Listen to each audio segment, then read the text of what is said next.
एउटा गम्भीर खालको रणनीतिमा चाहिँ कांग्रेस र माओवादी प्रयोग भइसकेको छ। अब एमाले चाहिँ प्लेटफर्म हो विदेशीले प्रयोग गर्ने। अब बीचमा जे जति काम गराए विभाजन पनि उनको संकटकै अभिव्यक्ति हो। इन्डो अमेरिकन युरोपियन शक्तिहरू जसले नेपाललाई यस्तो बनाए यसले चाहिँ शक्ति सन्तुलन उल्टाइदियो। गर्ने के त अब नयाँ खालको समीकरण बनाउने खेल अन्तर्गत यो विभाजन सुरु भएको छ। यो विश्वव्यापी परिघटना हो, नेपालको मात्रै होइन। अन्तिम अवस्था आयो, अब नेपालमा पनि अन्तिम अवस्था आयो।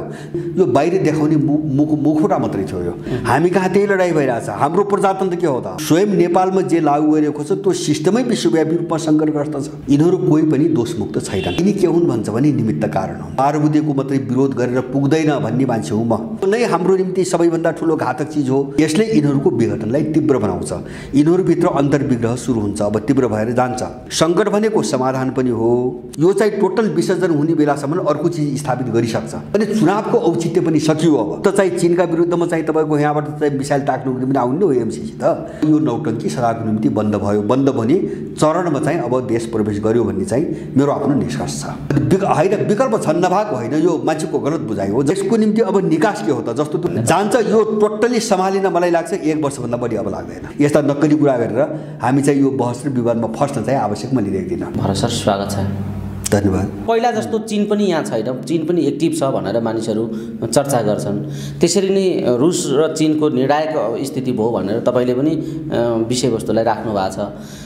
अब पश्चिमाहरू र इन्डो पश्चिमाहरूले पनि त्यतिकै हात धोएर जाने स्थिति यहाँ छैन भन्ने कुरा प्रष्ट देखिन्छ।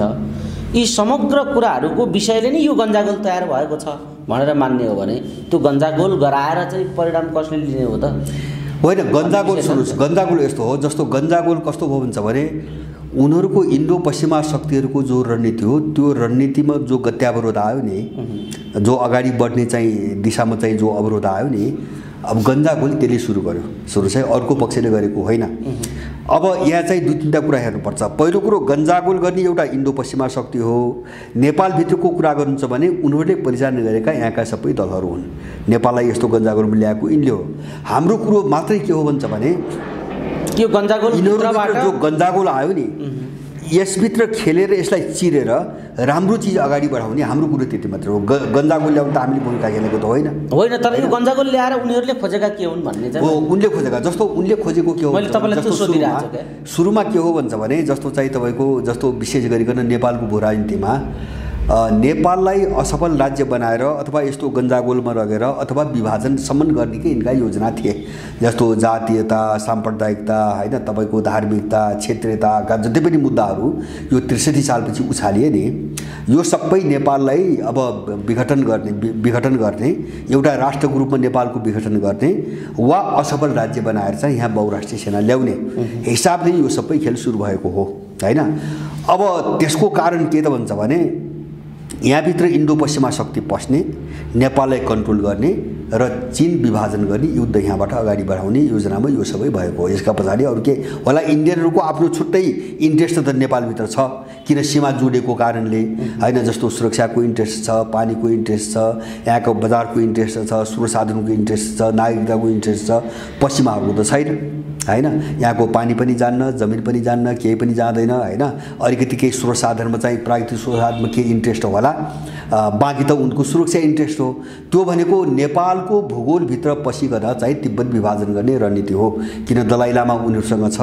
नेपालमा त्यसको निम्ति झनै 40,000 तिब्बती शरणार्थी छन्, होइन। त्यसको निम्ति काम गर्ने र नेपाल नै संसारको यस्तो एकमात्र देश हो जहाँबाट तिब्बतमा चाहिँ सजिलैसँग आवत जावत गर्न सकिन्छ।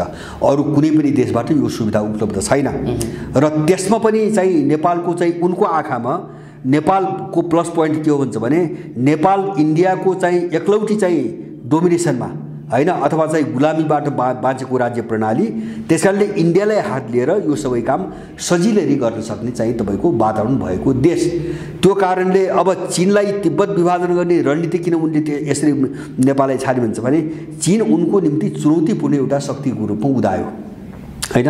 जस्तो पश्चिमा विश्वलाई विशेष गरिकन अमेरिकनहरूलाई चुनौती दिने र त्यसको नेतृत्व खोसेर विश्वलाई नेतृत्व गर्न सक्ने जो औकात लिएर चीन अगाडि बढ्यो नि, यसलाई रोक्नको निम्ति चीनमा कसरी अस्थिरता फैलाउने भन्ने जो रणनीति बन्यो त्यो नै नेपाल यस्तो हुनुको मुख्य कारण हो। मुख्य कारण नै त्यो हो। तर त्यो चाहिँ उनको चाहिँ त्यो रणनीतिले काम गरेन हैन। किन चीन मात्रै थिएन, जस्तो अब चीन त जसो भन्नुहोस् अहिले आउँदाखेरि त मलाई त के लाग्छ भन्छ भने तपाईँको अहिले धङधकी मान्छेहरूको अमेरिका भन्ने होला। अमेरिका पनि धेरै घटनाहरू हामीले हेरौँ, जस्तो क्रिमियाको घटना, सिरियाको घटना, भेनेजुएलाको घटना, उत्तर कोरियाका यिनी वार्ताका चाहिँ तपाईँको प्रयासहरू, अब ताइवानका घटना, सारा चिज देख्यो नि, सबैतिर अमेरिका पछि हट्न बाध्य भइरहेछ, कहीँ पनि सफल भएको छैन। त्यस कारणले हिजोको अमेरिका अहिलेको अमेरिका होइन, त्यो क्लियर छ, एकदमै स्पष्ट छ।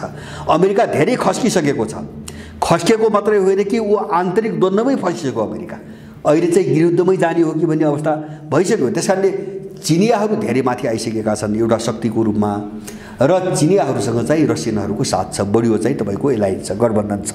त्यस कारणले गर्दाखेरि अब यो दुईटा शक्तिलाई पराजित गर्न सक्ने कुनै सामर्थ्य अर्को कुनै शक्तिसँग छ भन्ने चाहिँ मलाई लाग्दैन। म एउटै सबभन्दा पछिल्लो एउटै उदाहरण दिन सक्छु।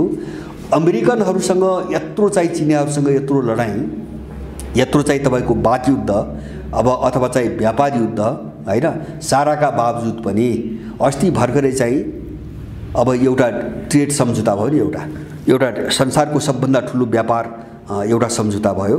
अब यो के नाम मैले बिर्सेँ नाम, अस्ति चाहिँ जस्तो त्यसमा जापान छ, कोरिया छ हैन, तपाईँको चीन छ, एसियाका लगभग इन्डिया बाहेक सबै देशहरू छन्, युरोपियन पनि छन्। भनेपछि युरोपियनहरूलाई पनि अब विश्वास रहेन क्या, जस्तो अमेरिकन क्याम्पमा मात्रै उभिएर अब सुरक्षित भइन्छ भन्ने उनलाई पनि विश्वास भइरहेको छैन, विश्वास गुम्यो। अमेरिका त्यो ठाउँमा पुगिसकेको छ। भनिसकेपछि अब यो सबै चिजले के देखाइरहेछ भन्छ भने अब सिनो रसियन शक्ति, चीन र रुसको वरिपरि जो ताकत छ नि, त्यो विश्वको जब्बर शक्ति, सबभन्दा ठुलो शक्ति भएर उदायो, अर्थतन्त्रमा पनि र पावरमा, राजनीतिक पावरमा पनि। अब त्यसको प्रभाव, त्यसको असर नेपालमा नहुने कुरा त आउँदैन, स्वाभाविक रूपमा पर्छ। त्यो पनि सिमाना जोडिएको देश, संसारिक ग्लोबल राजनीतिमा त यत्रो दबदबा छ भनेपछि नेपालभित्र नहुन्थ्यो कुरो भएर हो। त्यसको असर नेपालमा यस्तो हुन्छ, भइरहेको छ, जसलाई क्रस गरिकन, जसलाई चाहिँ नागिकन, जसलाई चाहिँ उपेक्षा गरिकन यहाँभित्रबाट कुनै चाहिँ निर्णायक कदम होला भन्ने चाहिँ मैले अब चाहिँ सोच्दिनँ। त्यो स्थितिको अन्त्य भयो नेपालमा हैन, हिजो जो थियो नि त्यो अवस्थाको अन्त्य भयो। त्यसैले गर्दाखेरि अहिले रसियन, चिनिया जस्तो अन्तर्राष्ट्रिय राजनीतिको कुरा गर्दा, उनको इन्ट्रेस्टको कुरा गर्दा, जस्तो अहिले चाहिँ रसियन र चाहिँ चाइनिजहरूको जो रणनीति छ अथवा उनको जो आफ्नो इन्ट्रेस्ट छ नि, जस्तो चिनियाहरूको इन्ट्रेस्ट भने फेरि के हो भन्छ भने नेपाल स्थिर होस्, नेपालको भूराजनीति भूगोलभित्रबाट चीन विरोधी गतिविधि नहोस्, कुरो त्यति दुईवटा कुरा मात्रै छ उनको, अरू केही पनि छैन उनको। अब त्यो दुईवटा चिजलाई चुनौती दिएर जाने खालको वातावरण न सत्तामा न कुनै दलमा अब बन्छ भन्ने चाहिँ मलाई लाग्छ। अब त्यो सम्भावना अन्त्य भएको छ। त्यस कारणले गर्दाखेरि अब हुने जो उतार चढाव हुन्छन् नि, अब सत्ताभित्र आउने जति पनि उतार चढाव हुन्छन् अथवा दलहरूभित्र आउने जति पनि उतार चढाव हुन्छन्, त्यहाँभित्र असर गर्ने एउटा मेजर फ्याक्टरको रूपमा यो पक्षले काम गर्छ भन्ने चाहिँ मलाई लाग्छ हैन। रसियन चाइनिज फ्याक्टरले चाहिँ अब काम गर्छ भन्ने चाहिँ मलाई लाग्छ। त्यसो अहिलेको किचलोमा कसरी काम गरेको होला त्यसले, त्यो फ्याक्टरले? होइन, अहिलेको किचोलोमा यस्तो छ, उनीहरूले सकेसम्म त पहिले चाहिँ पोहोरैदेखि कोसिस गरेका हुन्। अब त्यो चिनिया राजदूतको चाहिँ भेटघाटको कुरो पनि धेरै बाहिर आएका छ। पार्टी नफोड, फुट्न हुँदैन, सरकार नढाल, अस्थिरता नल्याऊ, मिलेर जाऊ आदि इत्यादि त गरे, आदि धेरै गरे। तर मैले 2-3 बार भनेको थिएँ उनले गरेर मात्रै हुँदैन, मान्छे त अर्काका छन् यहाँ त हैन। भाइचारा सम्बन्ध चाहिँ त्यो खोल पो उनीसँग जोडिया छ त, मान्छे त अर्कैका छन्। मान्छे त कि त रका छन्, कि चाहिँ तपाईँको सिआएका छन्, कि मान्छे त चाहिँ युरोपियन युनियनका छन् हैन। चिनियाहरूका आफ्ना साथी पनि त छैनन्, त्यो उनले नबुझेको कुरो पनि होइन। त्यस कारणले उनले यो एकता चाहिँ विभाजन रोक्न खोजेर यो रोकिन्न। मैले भनेको थिएँ अलि पहिले यिनी फुट्नु मैले भने रोकिँदैन यो। किन भन्छ भने किन रोकिँदैन, सामान्य परिस्थितिमा त चाहिँ यो रोकिन्छ हैन। तर जब चाहिँ यिनलाई परिचालन गर्ने शक्तिका अगाडि निर्णायक सङ्कट जब आउँछ नि, अनि त्यो सङ्कट समाधान गर्न त उनले त निर्णायक ठाउँमा आफ्नो पाले मान्छे त उभ्याउँछ, खडा गर्छ नि। अनि खाएको मान्छे नाइ भन्ने मिल्छ, अनि चिनियासँग हाम्रो भाइचारा सम्बन्ध छ भन्न मिल्छ, अथवा चिनिया पनि कम्युनिस्ट पार्टी हो, हामी पनि कम्युनिस्ट पार्टी हौँ, हामीले तिम्रो कुरो मान्दैनौँ भन्न मिल्छ, यिनले मिल्दैन नि। खाएको त अर्काको छ। त्यस कारण यिनीहरू फुट्छन्। मैले त्यही भनेको थिएँ, फुटाउने उनको रणनीति हो। किन उनले नयाँ समीकरण खोजिरहेछन्, अहिलेका पार्टीको समीकरणले उनलाई काम दिएन। त्यस कारणले फुटाउने उनको जब रणनीति हो भने उनीहरू फुट्छन्। यो चिनियाहरूले रोकिँदैन, मैले भनेको थिएँ। तर अब के हुनसक्छ त भन्छ भने, मैले अनुमान है, सानोतिनो अनुमान, अब मलाई उनलाई पनि लागेको हुनुपर्छ जस्तो लाग्छ मलाई। अब यो के अरे प्रचण्ड माधव नेपालहरूले अब अविश्वास प्रस्ताव लगेर सरकार ढाल्ने स्थिति हो, फेरि चाहिँ गठबन्धनकै सरकार बन्ने स्थिति हो हैन। फेरि त्यस्तै नेपालमा 3-3 महिनामा सरकार बदलिने, अराजकता आउने, अनि चाहिँ तिब्बत विरोधी गतिविधि फेरि चाहिँ सक्रिय हुने स्थिति आउने हो भने अब त्योभन्दा बरु चाहिँ तपाईँको अब यही जो अहिले सरकार छ नि, अब यो कमसेकम यो त सरकार त बदलिने नै। अब भन्ने चित्त नबुझ्ने मान्छेले कसैले सैनिक शासन भन्ला, फासिस्ट भन्ला, तानाशाह भन्ला, तिनी आफ्ना कुरा भए, व्याख्या भए, सरकार त स्थिर हुन्छ। बरु यही चाहिँ अब केही नहुनु भन्दा कानुमामा ठिक भन्ने हुन्छ नि, बरु यही नै चाहिँ जाओस् भन्ने खालको उनको मनसाय यदि छ भने पनि त्यसलाई मैले अन्यथा ठान्दैन हैन। उनले स्थिरता मात्रै खोजेको, स्थिरता खोजेको। अब जस्तो अहिले चाहिँ संसद पुनर्स्थापना भएर त स्थिरता त झन् हुँदैन, झन् अस्थिर हुन्छ देश त हैन। त्यो स्थिति नआओस् भन्ने, उनको पनि त्यो स्थिति नआओस् भन्ने हुनुपर्छ होला, र मैले पनि त्यही चाहन्छु हैन। अब यो केपी ओलीको पालामा जे छ योभन्दा डरलाग्दो अस्थिरता, अनि यो मान्छे किनबेच हाइज्याक गर्ने, अनि चाहिँ मोलतोल, यो चाहिँ नाङ्गुनाथ जो देखिन्छ नि, यो स्थिति चाहिँ आउन दिनु हुँदैन। त्यस कारणले संसदको पुनर्स्थापनको कुनै पनि तुक छैन। प्रजातन्त्र नेपालमा गरी थिँदै थिएन। यस्ता नक्कली कुरा गरेर हामी चाहिँ यो बहस र विवादमा फस्न चाहिँ आवश्यक मैले देख्दिनँ। नेकपा जे उद्देश्यका लागि जुटाइएको हो, औचित्य पुरा भएपछि त्यसैले छिन्नभिन्न हुन्छ र यो डिजाइनका निम्ति सबै भइराखेको छ भन्ने तपाईँले यो एकता भएका बेला नै जुन खालको विश्लेषण गर्नुभएको थियो, कालान्तरमा आज त्यही स्थिति देखा पर्यो। दुईटा नेकपा जसरी एक भए माओवादी र एमाले, आज सँगै बस्न नसक्ने मात्रै होइन, एकले अर्काको लुगा खोलाखोल गर्ने स्थितिमा यिनीहरू आइपुगे। यिनीहरूलाई यो नियतिमा कसले पुर्यायो, या यिनीहरू राजनीतिक अन्तरसङ्घर्ष र वैचारिक सङ्घर्षले नै यहाँ आइपुगेका हुन्? के भएको हो बताइदिनुहोस् त।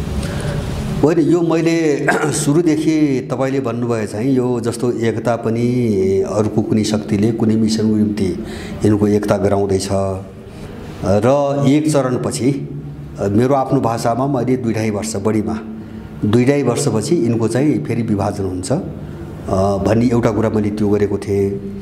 र दोस्रो महत्त्वपूर्ण कुरा मैले धेरै पटक चाहिँ के उठाएँ भन्छ भने, जस्तो नेपालको इतिहासमा नेपालका विरुद्धमा चाहिँ डरलाग्दो खेलमा एउटा गम्भीर खालको रणनीतिमा चाहिँ काङ्ग्रेस र माओवादी प्रयोग भइसकेको छ हैन। जस्तो 48 सालपछि काङ्ग्रेस प्रयोग भयो, त्यसपछि 10 वर्ष चाहिँ माओवादी प्रयोग भयो, र त्यस्तो गहिरो डिजाइनमा प्रयोग हुन बाँकी रहेको एउटा पार्टी एमाले छ, र यो अब प्रयोग हुँदैछ हैन। उनको जो एकताको लक्षण देखियो, अब एमाले चाहिँ प्लेटफर्म हो विदेशीले प्रयोग गर्ने एउटा अलिकति गहिरो रणनीतिमा, र त्यो प्रयोगपछि यो चाहिँ छिन्नभिन्न हुन्छ, र त्यसपछि यिनको विकल्प पनि समाप्त हुन्छ। मैले चाहिँ सुरुमा भन्नुभएको थियो, आज त्यो स्थिति देखियो। अब त्यो स्थिति देखियो। अब जस्तो यो एकता पनि मैले कस्तो बुझ्छु भन्छ भने, यिनीहरूको एकता पनि यिनलाई एकता गराउने शक्तिहरूको एउटा सङ्कटको नतिजा थियो हैन।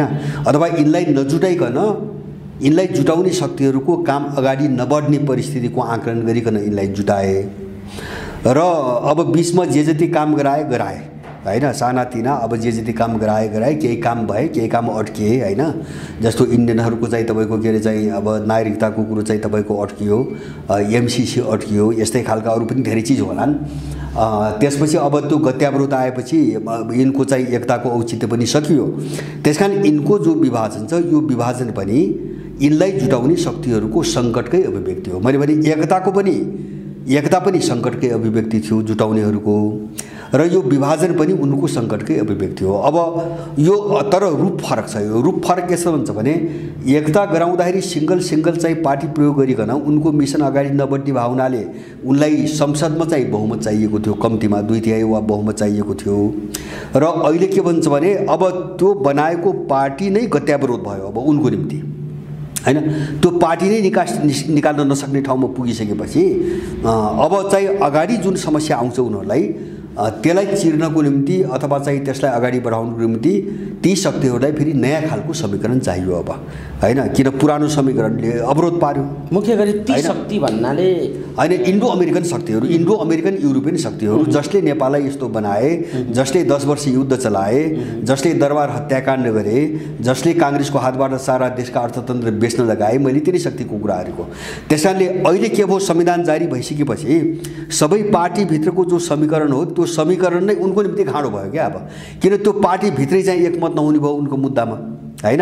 अब त्यस्तो किन भयो त भन्छ भने नेपालको राजनीतिमा जो अन्तर्राष्ट्रिय शक्ति सन्तुलन थियो आजभन्दा 2-4 वर्ष अगाडि, 4-5 वर्ष अगाडि, अथवा इन्डो पश्चिमाहरूको एकलौटी भनौँ न, अब त्योभन्दा अगाडि त 12 बुद्धेको ताका इन्डियाको एकलौटी, होइन, पावर ब्यालेन्स थियो।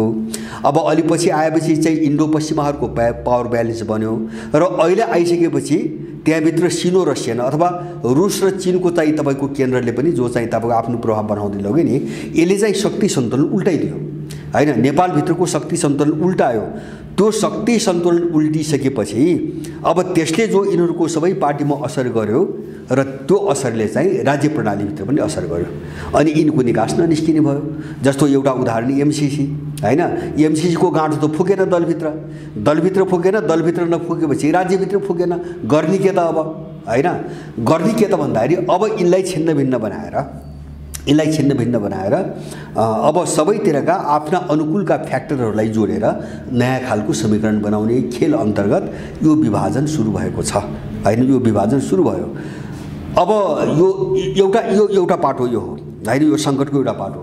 दोस्रो पाटो मैले के देख्छु योभन्दा महत्त्वपूर्ण भन्छ भने यो विश्वव्यापी परिघटना हो, नेपालको मात्रै होइन। जस्तो यो सिस्टम जो चाहिँ तपाईँको प्रजातन्त्र भन्छौँ हामी, होइन? बोलीचालीको भाषामा प्रजातन्त्र भन्छौँ, संसदीय प्रणाली भन्छौँ, कतैतिर दुईदलीय पनि छ। छोटोमा भन्दाखेरि चाहिँ प्रजातन्त्र, नवोदारवाद अथवा चाहिँ एउटा मानवाधिकार, डेमोक्रेसीको नाममा जे चिज आयो विश्वभरि यो नै सङ्कटमा फस्यो। नेपालमा मात्र होइन, यो नै सङ्कटमा फस्यो। त्यसको अभिव्यक्ति पनि हो यो। किन भन्छ भने यसको पनि अन्तिम अवस्था आयो, अब नेपालमा पनि अन्तिम अवस्था आयो। जस्तो त्यसको एउटा रूप अमेरिका देख्दै हुन्छ अहिले। अमेरिका जस्तो देशमा जो हामीलाई एउटा ठुलो भ्रम थियो नि, एकदम सिस्टमेटिक मूल्य मान्यताबाट चलेको, बडो व्यवस्थित प्रणाली भएको, प्रजातन्त्रको चाहिँ तपाईँको पिता आदि इत्यादि धेरै नामले चाहिँ हामीलाई बुझाउन कोसिस गरिन्थ्यो। त्यो देशमा चाहिँ तपाईँको पावरको लडाइँ कति तिखो भएर गयो भन्ने कुरो यो बाहिर देखाउने मुखौटा मात्रै थियो यो, होइन? यो चाहिँ प्रजातन्त्रको नाममा 2-4 जना व्यक्तिले विकसित देशमा कर्पोरेट हाउसले, हाम्रो जस्तो देशमा चाहिँ सानातिना ग्याङहरूले, होइन, शासन गर्ने प्रणाली थियो। वास्तवमा यो जनमतमा आधारित शासन प्रणाली थिएन। त्यसकारणले यो एउटा दुर्घटनाको दिशातिर गयो विश्वव्यापी रूपमै, नेपालमा मात्रै होइन। अब त्यसकारणले गर्दाखेरि जस्तो यसको जवाब सबै देशले चाहिँ यसको चाहिँ विकल्प समाधान खोजिरहेछ। जस्तो मलेसियामा महाथिरीले भने नि, अब मलेसियाको प्रजातन्त्र भनेको मलेसियाका जनतालाई खुसी, सुखी र समृद्ध जे चिजले बनाउँछ त्यही हाम्रो प्रजातन्त्र। हामीले दुनियाँको नकल गर्न आवश्यक छैन, उनीहरूले आफ्नो प्रजातन्त्र खोजिरहेछन्। हामी कहाँ त्यही लडाइँ भइरहेछ। हाम्रो प्रजातन्त्र के हो त? अब जनताको शासन हाम्रो प्रजातन्त्र के हो? यो नक्कली चिज त कसैले दिएको चिज थियो, नक्कली चिज। अब यो एउटा सङ्कट आयो। यो सङ्कटको कारणले पनि यसको विनाश र पतनको एउटा प्रक्रिया सुरु भयो। त्यसकारणले पनि यिनीहरूभित्र सङ्कट आयो। त्यसकारणले गर्दाखेरि यसलाई मैले दुई कोणबाट हेर्छु। एउटा चाहिँ तपाईँको के हुन्छ भने नेपालभित्र जो अस्वाभाविक ढङ्गले लादिएको थियो, मान्छेलाई गुमराह बनाएर एउटा डिजाइन अन्तर्गत लादिएको थियो, त्यसले चाहिँ काम गर्न सकेन, होइन? त्यो प्रक्रिया अगाडि बढ्न सकेन। नेपालभित्रको आन्तरिक परिघटना त्यो हो। अब यसलाई विश्वव्यापी रूपमा हेर्दाखेरि स्वयं नेपालमा जे लागू गरिएको छ त्यो सिस्टमै विश्वव्यापी रूपमा सङ्कटग्रस्त छ। अमेरिकादेखि लिएर युरोपसम्म सङ्कटग्रस्त छ भनेपछि नेपाल त्यसबाट अछुतो हुने कुरा थिएन। त्यसकारणले यहाँ पनि यो सङ्कटग्रस्त हुँदै गयो र अहिलेको जो परिघटना हामी नेपालमा देखिरहेछौँ नि, यो कुनै दलको विभाजन अथवा चाहिँ तपाईँको एउटा दलको सरकार ढल्ने अर्को दलको सरकार आउने यो परिघटनाको रूपमा अब अगाडि बढ्दैन। त्यो कोर्स चाहिँ अन्त्य भयो भन्ने बुझ्छु मैले। त्यसकारणले गर्दाखेरि जो प्रजातन्त्र नामको जो मूल्य मान्यता यहाँ लादे नि संसदीय प्रणाली, यसको अवसानको दिन आयो र यो अब विसर्जनको अन्तिम चाहिँ चरणको यात्रा गर्दैछ। मैले बुझेको सारमा यही हो। संसद विघटन गरे, यो समग्र प्रणालीको नि हत्या गरे ओली हिटलर भयो। ओलीले यो गणतन्त्रमाथि चाहिँ अभद्र व्यवहार गर्यो, तरवार चलायो भनेर प्रचण्ड माधव नेपाल समूह भनिरहेको छ। ओली भनिरहेका छन् यिनीहरूले राष्ट्रलाई बन्धक बनाउने झमेला झिके, राष्ट्र बन्धक बनेर रहन सक्दैन, बरु जनादेशमा जान्छु तर यो बन्धक हुने कुरा म बस्नेवाला छैन भनेर मैले विघटन गरेँ भनेर ओलीले स्पष्टीकरण दिइराखेका छन्। त्यो सेन्टरले कसलाई बढी प्रयोग गर्यो र को कसरी एक्सपोज भए, यो घटनाले कसलाई कसरी एक्सपोज गर्यो, यी ग्रुपहरूमा कहाँ कसरी चाहिँ यिनीहरूको कित्ता काट तयार भएको छ, तपाईँले के देख्नुहुन्छ? अन्तर्राष्ट्रिय प्रभाव र यिनीहरूको किचलोले यहाँ को एक्सपोज भए र अब के हुन्छ बताइदिनुहोस्। अब हेर्नुहोस्, यिनको भूमिकालाई हामीले रणनीति र राजनीतिको रूपमा छुट्याउनु पर्छ हैन। अब एउटै कोणबाट हेऱ्यौँ भने हामी फेरि अर्को दोषमा फस्ने खतरा हुन्छ। जस्तो रणनीतिक रूपमा कुरा गर्दा, रणनीतिक रूपमा भनेको नेपाल विरोधी मिसनको कुरा गर्दा यिनीहरू कोही पनि दोषमुक्त छैनन् हैन। नेपाल विरोधी विदेशी शक्तिको रणनीतिमा सबै प्रयोग भएका मान्छे हुन्। त्यो केपी ओली पनि त्यो हो, जस्तो महाकाली सन्धिदेखि हामी देख्दै आएका छौँ। अब प्रचण्ड बाबुरामको त कुरै छोडिदिनुहोस्, 10 वर्ष नै एउटा दुष्ट देशको काखमा बसेर त यत्रो मान्छे मारे देशलाई अस्थिर बनाए। अब काङ्ग्रेस हामी देखिरहेका छौँ, राप्रपा त्यही हो, मधेसवादी त्यही हो, सबै बाहिर मिसनमा छन्, प्रयोग हुँदै आएका शक्तिहरू हुन्। त्यस कारणले यो कोणबाट हेर्दाखेरि एउटा चाहिँ तपाईँको देशभक्त र अर्को देशद्रोही भनेर किताबन्दी गर्न मैले जरुरी देख्दैन रणनीतिक रूपमा हेर्दा है। अब तर चाहिँ अर्को के हुन्छ भने रणनीतिक रूपमा तपाईँको एउटै किताका भए पनि अब जस्तो भूमिका ठुलो र सानो हुन्छ हैन, कसैको चाहिँ बढी हुन्छ, कसैको कम हुन्छ, एउटा कुरा। दोस्रो कुरा चाहिँ परिस्थिति अनुसार राजनीतिक रूपमा कसैको भूमिका अलिकति पोजिटिभ सकारात्मक र कसैको नकारात्मक पनि हुनसक्छ। त्यो कोणबाट यिनीहरूमा अन्तर छ हैन, अन्तर छ, निश्चित रूपमा अन्तर छ। जस्तो यो पछिल्लो कालको तपाईँको कुरो गर्नु भने पछिल्लो कालमा यद्यपि संसद विघटन गर्ने अथवा संसद पुनर्स्थापनको माग गर्ने कुनै पक्षको समर्थनमा हामी उभिन मैले जरुरी देख्दैन हैन। तर मैले व्यक्तिगत रूपमा संसद विघटन गरेको कुरालाई मैले विरोध गर्दैन। मैले विरोध किन गर्दैन भन्छ भने सरकार ढालेर अस्थिरता फैलाउने जो इन्डियन गेम थियो नि, त्यो केपी ओलीले सरकार संसद विघटन नगरेको भए त्यो पारित हुन्थ्यो। समस्या त्यहाँ थियो हैन। जस्तो चाहिँ तपाईँको केपी ओली विरुद्ध अविश्वास प्रस्ताव त गइसकेको थियो हैन, अविश्वास प्रस्ताव गइसकेको थियो र राष्ट्रपतिलाई महाभियोग लगाउने पनि चाहिँ यिनको तयारी चलिरहेको थियो। भनेपछि अब एउटा इन्डियन खेम काम इन्डियनहरूले बारम्बार के भनिरहेछन् भन्छ, अब नेपालको आन्तरिक मामिलामा जो उनीहरूले निर्णय गर्थे नि, हस्तक्षेपपूर्ण जो निर्णय गर्थे र जुन एकाधिकार थियो त्यो चाहिँ उनको टुटेको छ। अहिले इन्डियनहरू त्यहाँ विक्षिप्त छन्। अब अहिले चाहिँ फेरि भयो के भन्छ भने संविधान जारी गर्दाखेरि उनले राखेका शर्तहरू पनि संविधानमा सामेल भएनन्। जस्तो नागरिकता लगायत धेरै चिजहरू उनले ल्याएको थिए, त्यो पनि सामेल भएन। अब त्यसपछि चाहिँ नाकाबन्दीदेखि लिएर चाहिँ तपाईँको नक्सासम्म आउँदाखेरि उनलाई फिलिङ के भयो भन्छ भने नेपालको पब्लिक मात्रै होइन, पब्लिक सर्वसाधारण त जहिले पनि चाहिँ इन्डियन साम्राज्यवाद विरोधी नै छ हैन, आफ्नो देशभक्तिको पक्षमा उभिएको छ। उनीहरूले आफ्नो पुनर्जीवनको निम्ति नेपालमा अस्थिरता खोजिरहेका थिए। अस्थिरता भनेको के भन्छ भने 3-3 महिने 6-6 महिने सरकार बनाउने हैन, गठबन्धनको सरकारको दिशामा धकेल्ने, बहुमतको सरकार कसै पनि नबनोस्। अब गठबन्धन भएपछि के हुन्छ भन्छ भने 6 महिना एउटालाई प्रधानमन्त्री खा, मेरो यो काम गर भन्ने, अनि 6 महिनापछि अर्काको पालो, अब तँलाई प्रधानमन्त्री बनाइदिन्छु, मेरो यो काम गर्ने भने इन्डियनले त सधैँ गर्दै आएको नेपालमा 7 सालदेखि गर्दै आएको तिनले त्यही हो। अब त्यो खेलमा इन्डियनहरू लागिसकेका थिए। त्यसकारणले मैले के बुझ्छु भन्छ भने संसद विघटन नगरेको भए पनि सरकार ढल्थ्यो, सरकार ढल्थ्यो, पार्टी विभाजित हुन्थ्यो र त्यो अवस्था अहिलेको भन्दा खराब हुन्थ्यो मेरो आफ्नो बुझाइमा हैन। अब सरकारको निर्माण सिधै मोलतोलमा जान्थ्यो र त्यहाँ चाहिँ तपाईँको इन्डियनहरू हामी चाहिँ हाबी हुन्छौँ भने उनको खेल वातावरणलाई धमिलो बनाइकन कसरी आफ्नो हातमाथि पर्ने भन्ने खेलमा उनीहरू लागेका थिए। अहिले पनि उनको चाहिँ अब भूमिका मैले त्यही देख्छु। जस्तो अघिल्लो पटक पनि जस्तो केपी ओलीको अघिल्लो सरकार पनि त इन्डियनले त गिराए, प्रचण्डलाई समर्थन फिर्ता लिन लगाएर गिराए हैन। जस्तो यो चुनावभन्दा अगाडि बनेको जो सरकार थियो नि, त्यो त प्रचण्डलाई इन्डिया बोलाएर प्रचण्डलाई ढाल्न लगाए र अहिले पनि खेल त्यही चलिरहेको थियो। अब त्यो कोण हेर्दाखेरि, त्यो कोणबाट हेर्दाखेरि स्थिति चाहिँ झन् समस्यापूर्ण आउँथ्यो। सरकार मात्रै ढल्ने र फेरि गठबन्धनको दिशातिर गएको भए अब त्यो समस्या आउँथ्यो। अब उनको अब जस्तो प्रचण्ड माधव नेपालहरूको त्यो मुभ, जस्तो अविश्वास प्रस्ताव र महाभियोगको यो प्रक्रिया अगाडि उनले सुरु गरिसकेपछि केपीले संसद विघटन गरेको हो, त्यसपछि संसद विघटन गरेको हो। तर यिनी के हुन् भन्छ भने निमित्त कारण हुन् हैन। जस्तो यिनी त आफ्नो अस्तित्व रक्षाको निम्ति चालेका यिनका कदम भए, तर अब यो कदम कहाँ जोडिएको छ भन्ने कुरा हो, महत्त्वपूर्ण कुरा कहाँ जोडिएको छ भन्ने कुरा हो। सुनिन्छ अब यसबाट चाहिँ एउटा चाहिँ जस्तो संसद विघटनपछि अब अलिक पछिसम्मलाई हेर्दा मैले चाहिँ यद्यपि यो चाहिँ यसलाई संसद विघटनलाई जस्तो मैले भने नि यो संविधान मात्रै होइन, अहिलेको यो कथित चाहिँ तपाईको संघीय लोकतन्त्र मात्रै होइन, संसदीय प्रणाली र नेपालको राज्य प्रणालीलाई चलाउने थट जो पश्चिममा चाहिँ तपाईको थट छ डेमोक्रेसी नामको र जुन फिलोसफी हामीले बोकेका छौँ यो नै हाम्रो निम्ति घातक छ। त्यसकारणले 12 बुँदेको मात्रै विरोध गरेर पुग्दैन भन्ने मान्छे हुँ म हैन। हाम्रो चाहिँ सिङ्गो हामीले जे चिज बोकेका छौँ नि पोलिटिकल थटको नाममा अथवा इकोनोमिक थटको नाममा अथवा चाहिँ सोशल थटको नाममा जे चिज बोकेका छौँ यो नै हाम्रो निम्ति सबैभन्दा ठुलो घातक चिज हो, जगमा यसले काम गरिरहेछ भन्ने कुरा मैले उठाइरहेको छु। अब त्यसकारणले गर्दाखेरि मैले यहाँ चाहिँ एउटा सम्भावना देखेको के हुन्छ भने केपी ओलीको संसद विघटनको एउटा चाहिँ तपाईको कदमपछि मैले पहिले पनि भने एउटा सङ्कटको चरण आयो, उनीहरूभित्र एउटा सङ्कटको चरण आयो, स्वयं दलहरूभित्र सङ्कट र सिस्टमभित्र एउटा सङ्कटको कुरा आयो। मैले भने यो विश्वव्यापी परिघटना हो, यो विश्वव्यापी ट्रेन्ड हो, यहाँको मात्रै होइन। यो भयो भने यसले यिनीहरूलाई विघटन चाहिँ तीव्र बनाउँछ, यसको सकारात्मक पाटो त्यो हो। मैले भने संसद विघटनको सकारात्मक पाटो के हुन्छ भने यसले यिनीहरूको विघटनलाई तीव्र बनाउँछ, यिनीहरूभित्र अन्तर्विग्रह सुरु हुन्छ, अब तीव्र भएर जान्छ होला, चाहिँ भोलि चाहिँ मुठभेड पनि होला हैन, केही चाहिँ झडपका घटनाहरू पनि होलान्, केही मान्छेहरू मर्लान् हैन, त्यो आफ्नो ठाउँमा छ।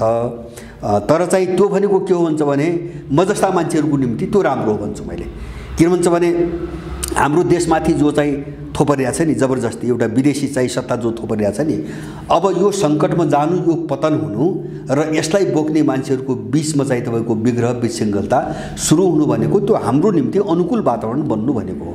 त्यसकारणले मैले त्यसलाई सही ढङ्गले देशभक्त अर्थात् राष्ट्रवादी शक्तिले त्यसलाई सही ढङ्गले नेतृत्व दिन सकेन भने त्यो विग्रह पछिको स्थितिको परिणाम फेरि घातक पनि होइन। नै घातक पनि हुनसक्छ। जस्तो सुन्नुहोस्, हाम्रो अगाडि हामीले यथार्थ हेरेर बोल्नु पर्यो होइन। हामीले आदर्शका कुरा, काल्पनिक कुरा, लागू हुँदै नहुने कुरा गरेर केही पनि भएन। तपाईँले किन पोलिटिक्स, किनभने अब तपाईँले भने जस्तो एउटा कत्लेआमको श्रृङ्खला चाहिँ हुनसक्छ भन्ने सङ्केतहरू नेकपाको यो कट्टु खोलाखोल लुगा खोलाखोलले देखिन्छ र तपाईँले जे अनुमान गर्नुभएको छ मानिसहरू, धेरै मानिसहरूले यो अब कत्लेआमतिरको बाटो हो भनिरहेका छन्। यदि त्यस्तो हो भने देशभक्त शक्तिहरूका लागि या देशभक्त विचार राख्नेहरूका लागि त्यो अनुकूल परिस्थिति कसरी बन्न सक्छ? होइन, त्यो यस्तो हो, हामीले दोहोरो रूपमा बुझ्नुपर्छ। जस्तो तपाईँ चाहिँ तपाईँको जोखिम र चाहिँ तपाईँको के अरे चाहिँ चुनौतीलाई सामना गर्ने इच्छा शक्ति नभइकन केही पनि गरिँदैन होइन। अगाडि आएका समस्या मात्रै हेर्ने होइन, त्यो समस्याबाट तर्सिने काम मात्रै गर्ने र त्यो समस्यालाई फेस कसरी गर्ने भनेर त्यो चाहिँ चुनौती बेहोर्ने आँट नगर्ने हो भने ती मान्छेको निम्ति अवसर पनि कहिले आउँदैन। त्यसकारणले सङ्कट भनेको समाधान पनि हो, हामीले यो बुझिरहेका छैनौँ होइन। सङ्कट भनेको समाधान पनि हो र चुनौती भनेको अवसर पनि हो, दुवै चिज हो। जस्तो यो जति यिनको बिचमा जति विग्रह बढ्दै जान्छ नि त अर्को राम्रो शक्ति त उड्दै गइरहेछ नि, जान्छ, उड्दै जान्छ, ठेक्रिन्छ, मान्छेले बुझ्दै जान्छ। यो एउटा प्रक्रियाको कुरो हो। जस्तो रातारात चाहिँ तपाईँको यहाँ चाहिँ यिनको चाहिँ अब विद्युत द्वन्द्व सुरु होला, मुठभेड ठुलो होला अथवा चाहिँ हिंसा सुरु होला भनेर चाहिँ त्यो बनिबनाउ शक्ति चाहिँ तपाईँको भइदिएको भए हुन्थ्यो भनेर मात्रै पुग्दैन। किन त्यो शक्ति त्यसरी बन्दैन? किन शक्ति बन्ने पनि एउटा प्रक्रिया हुन्छ हैन, उसले पनि एउटा प्रक्रिया लिन्छ। किन त्यहाँ मान्छे आबद्ध हुनुको निम्ति समय लाग्छ, मान्छे कन्भिन्स हुनु पर्यो, उसलाई रियलाइजेसन हुनु पर्यो, महसुस गर्नु पर्यो। त्यसकारणले त्यो एउटा जुन चिजले पनि एउटा प्रक्रिया लिन्छ। तर एउटा चाहिँ के चिज चाहिँ मलाई चाहिँ विश्वास लाग्दैन भन्छ भने अब यिनीहरूभित्र सङ्कट बढ्दै जाने र त्यसले चाहिँ एउटा चाहिँ नकारात्मक खालको वातावरण सिर्जना गर्दै जाने अनि अर्कोतिर मैदान चाहिँ तपाईँको शून्य रहने, त्यो चिज चाहिँ हुँदैन। अब त्यो चिज चाहिँ अब हुँदैन। मैले भने नि त्यो कोर्स सकिसकेको छ। मैले भने नि जब यिनीहरू अब अवसानको दिशातिर गए भने अब यो त एक ठाउँमा गएर विसर्जन हुन्छ। त विसर्जन भइसकेपछि कुनै अर्को शक्तिले त्यसलाई अकुपाई त गर्नु पर्यो नि त। माने त्यो शक्ति नउठिकन त यो विसर्जनै हुँदैन होइन। त्यो शक्ति स्थापित नभइकन यसको निषेधै हुँदैन। यसको प्रक्रिया सुरु भयो अब विघटनको। यो प्रक्रियाले यो चाहिँ टोटल विसर्जन हुने बेलासम्म अर्को चिज स्थापित गरिसक्छ। हामी त्यो प्रक्रियामा जानुपर्छ र समाज गइसकेको छ भन्ने लाग्छ मलाई होइन। यद्यपि त्यो चाहिँ छरिएको छ हैन, कङ्क्रिट भइसकेको छैन, फरक फरक अभिव्यक्तिमा देखा परेको छ, त्यो पनि स्वाभाविक हो हैन। तर एउटा परिस्थितिले सबैलाई एक ठाउँमा ल्याउँछ, राम्रा चिजहरूलाई एक ठाउँमा ल्याउँछ र अब यसको निम्ति पनि धेरै लामो समय लाग्छ भन्ने चाहिँ मलाई लाग्दैन। भरत सर, तपाईँलाई यहाँ ठ्याक्कै एउटा प्रसङ्गमा रोकेर, ठिक छ त्यो परिस्थिति बन्ला या एउटा चाहिँ देशभक्त, एउटा चाहिँ राष्ट्रवादी, जनवादी एउटा शक्ति पैदा होला र त्यसले एउटा निकासको स्थिति पक्कै पैदा गर्छ, समस्याले समाधान पनि लिएको हुन्छ भन्ने एउटा राजनीतिक बुझाइ तपाईँले राख्दै गर्दा कस्ता कस्ता प्रक्रियाहरूले यसलाई नष्ट गर्न सक्छ या विघटित गर्ने, यसलाई छिन्नभिन्न गर्ने श्रृङ्खलाभित्र कस्ता कस्ता प्रयत्नहरू हुन सक्छन्? अब जोखिम के छ बताइदिनुहोस् त। अब यहाँ यसो हुन्छ, जस्तो यिनको जो अस्तित्वको लडाइँ सुरु भयो नि, अहिले यो अस्तित्वको लडाइँ भनेको कस्तो हुन्छ भने निषेधको लडाइँ हो, अनि निषेधको लडाइँ हो जो चाहिँ जस्तो यो चाहिँ ६२को १२ बुँदे समझदारीपछि इन्डो पश्चिमा रणनीतिमा जुन कुतत्वहरू, जुन अपराधीहरूको एउटा झन्डै झन्डै अघोषित मोर्चा थियो, त्यो सबै शक्ति एउटै ठाउँमा आउनु कोसिस गरिरहेको छ। त्यो मैले बुझेको छु।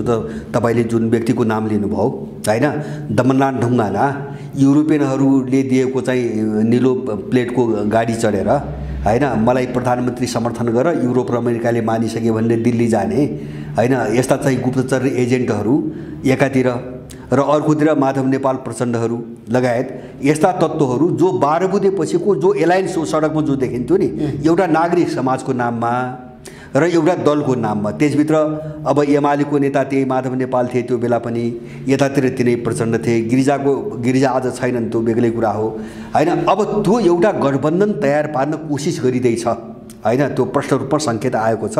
त्यो भनेको के हो भन्छ भने हिजोको इन्डो पश्चिमा अथवा अहिले भन्छ भने इन्डियाको र चाहिँ तपाईँको पश्चिमाहरूको जो ब्लक छ नि, त्यो ब्लकले चाहिँ एउटा चाहिँ अघोषित खालको गठबन्धन बनाउनु खोजिरहेछ प्रजातन्त्र अपहरण गरेको नाममा।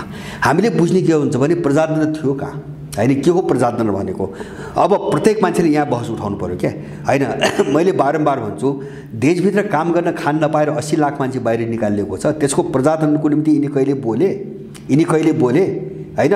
सारा देश विदेशीले चलाइरहेछ हैन, मन्त्रालय चाहिँ एनजिओले चलाइरहेछन्, प्रजातन्त्रको निम्ति यिनी कहिले बोले हैन। जो अपराधीले अहिले संगठन के अरे संसद विघटन गरेको चिजलाई प्रजातन्त्रको अपहरण भनेको छ नि, प्रजातन्त्र भने के? प्रजातन्त्र भनेको यिनको मालिकको स्वार्थ पूर्ति गर्ने मञ्च हो, त्यो थलो हो, त्यो सिस्टम हो।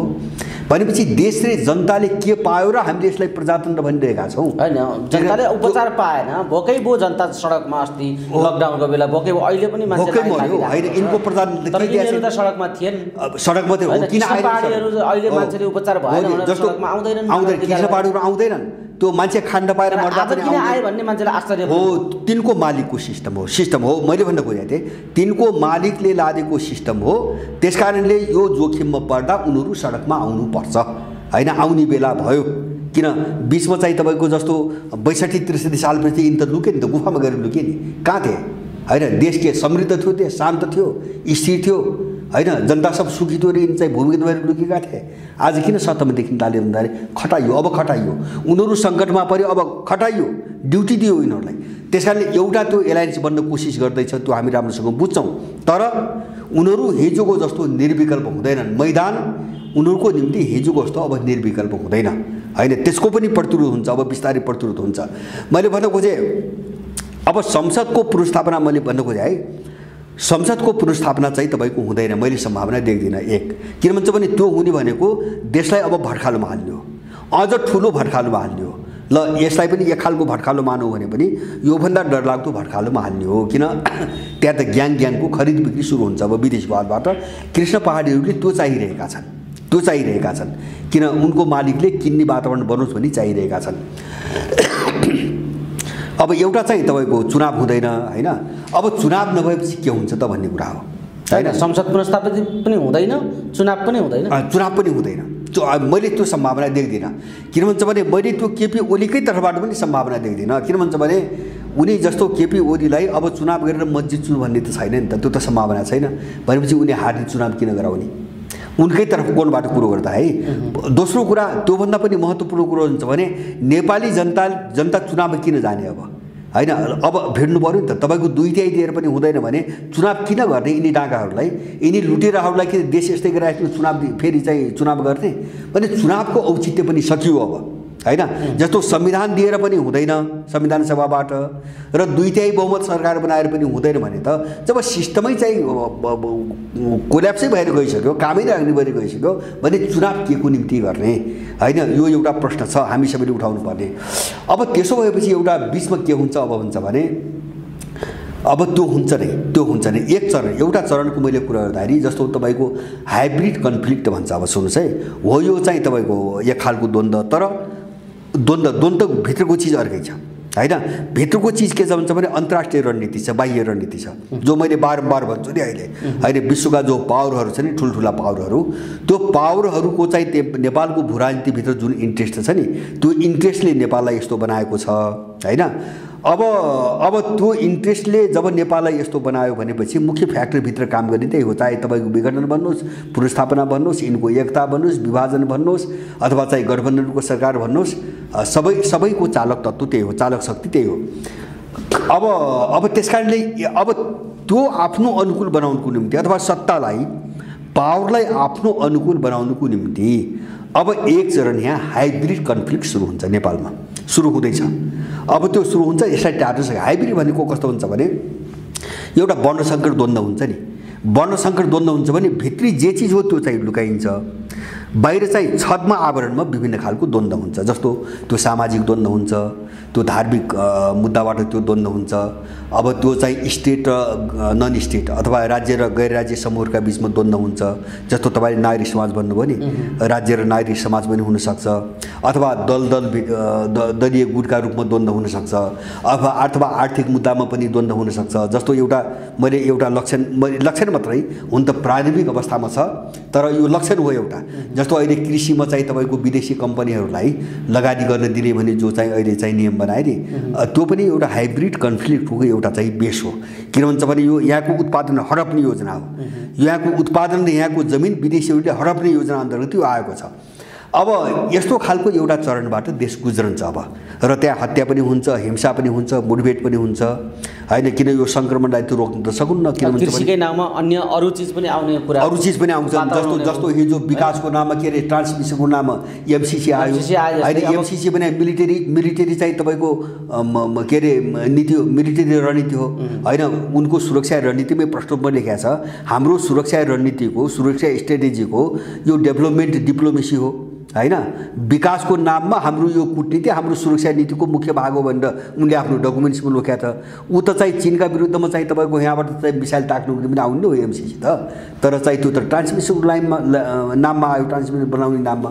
यस्ता खालका छदमा माने आवरण अर्को खालको देखाएर द्वन्द्वहरू अगाडि बढाउने कोसिस हुन्छ, नभए एक चरण त्यो जान्छ। जस्तो होला चाहिँ तपाईँको कोही भ्रष्टाचारमा पर्ला, होइन, कतै चाहिँ तपाईँको भिडन्त होला, कसै चाहिँ कुनै काण्डमा चाहिँ के होला, माने अर्को चिज देखाएर मैले भन्न खोजेको, होइन। लडाइँ जे चिजको निम्ति भइरहेको छ त्यसलाई लुकाएर, होइन। अब त्यसको अनुकूल चाहिँ वातावरण, त्यसको निम्ति आफूलाई अनुकूल बनाउनुको निम्ति अर्को चिज देखाएर द्वन्द्व एकअर्कालाई निषेध गर्ने एउटा प्रक्रियाबाट जान्छ। हाइब्रिड कन्फ्लिक्टको एउटा चरण नेपालमा आउँदैछ, त्यो हुन्छ, त्यसलाई हामी टार्न सक्दैनौँ। त्यसपछि यदि त्यो कन्फ्लिक्ट अगाडि बढ्यो भने मैले पहिले भने नि संसद पुनर्स्थापनाको सम्भावना पनि मैले देख्दिनँ, चुनाव हुने त सम्भावना मैले देख्दिनँ। त्यो भएपछि के त भन्दाखेरि त्यही हाइब्रिड कन्फ्लिक्ट जो मैले भन्छु नि त्यसले सङ्कटकाल लगाउँछ। सङ्कटकालमा सरकार जान बाध्य हुनुपर्छ भोलि, अरू कुनै पनि उपाय हुँदैन। जस्तो सडकमा ताण्डवनाद देखाउँछ नि उनीहरूले, होइन, जस्तो संसद पुनर्स्थापना भनेर। अब त्यसको बिस्तारै त्यो त मुठभेडमै जाने हो, होइन। जस्तो यिनका पार्टी अफिस कब्जा गर्नेदेखि लिएर मान्छे चाहिँ तपाईँको आफ्नो पक्षमा पार्ने दुनियाँभरि अभियान चलिरहेछन्, काहीँ न काहीँ त मुठभेड सुरु हुन्छ। अब त्यसले चाहिँ सङ्कटकालको दिशामा लैजान्छ, र त्यो सङ्कटकाल भनेको अहिलेको सिस्टमको त्यो अन्तिम विसर्जन हो। त्यहाँ गएर टुङ्गिन्छ भन्ने लाग्छ मलाई, होइन। एउटा त्यो प्रक्रिया हो, त्यहाँ गएर चाहिँ टुङ्गिन्छ।